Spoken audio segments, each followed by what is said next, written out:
آج 5 جولائی ہے۔ امریکہ کی آزادی 4 جولائی کو ہوئی تھی، جس کو امریکہ میں جشن منایا جاتا ہے، مگر 5 جولائی کو پاکستان میں سوگ منایا جاتا ہے۔ اس کو یوم سیاہ کے طور پہ منایا جاتا ہے، صرف ایک دن کا فرق ہے۔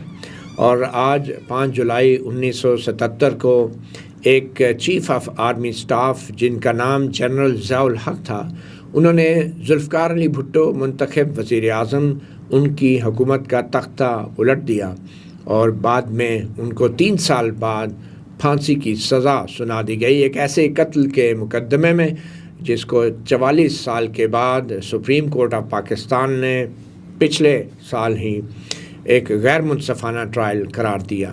تو آج کا دن ہمیں بھولنا نہیں چاہیے۔ بدقسمتی کی بات ہے کہ پاکستان کی نوجوان نسل تاریخ سے آگاہ نہیں ہے، اور پاکستان کی سیاسی جماعتیں خود بھی تاریخ کو دہرانا نہیں چاہتی، پڑھنا نہیں چاہتی، مگر عملی طور پہ تاریخ دہرائی جا رہی ہے۔ آج بھی 5 جولائی 1977 47 سال گزر چکے ہیں، ہم بات کر رہے ہیں ہائیبرڈ نظام کی۔ ہمارا وزیر دفاع خواجہ آصف ایک ایسے ہائیبرڈ نظام کی بات کر رہا ہے جس کو وہ یہ کہتا ہے کہ وہ ہائیبرڈ نظام کامیاب ہے، اور ہمیں بہت پہلے اس نظام کی طرف چلے جانا چاہیے تھا۔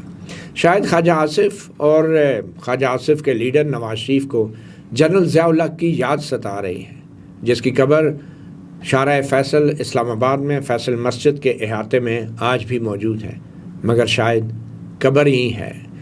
وہ اس لیے بھی کہ جنرل ضیاء الحق کی روح آج بھی اسلام آباد کی گلیوں میں بھٹک رہی ہے، ایوان اقتدار میں، اور اقتدار کے ایوانوں کے اندر جنرل ضیاء الحق کی آوازیں گونجتی ہیں۔ پارلیمنٹ کے اندر سیاستدان منتخب ہو کے آتے بھی ہیں اور پھر منتخب نہیں بھی ہوتے، پھر بھی پارلیمنٹ میں آ جاتے ہیں۔ سپریم کورٹ آف پاکستان آج بھی ایسے فیصلے دے رہی ہے کہ جس سے جنرل ضیاء الحق کے دور کی یاد تازہ ہو جاتی ہے۔ سمجھ رہے ہو نا؟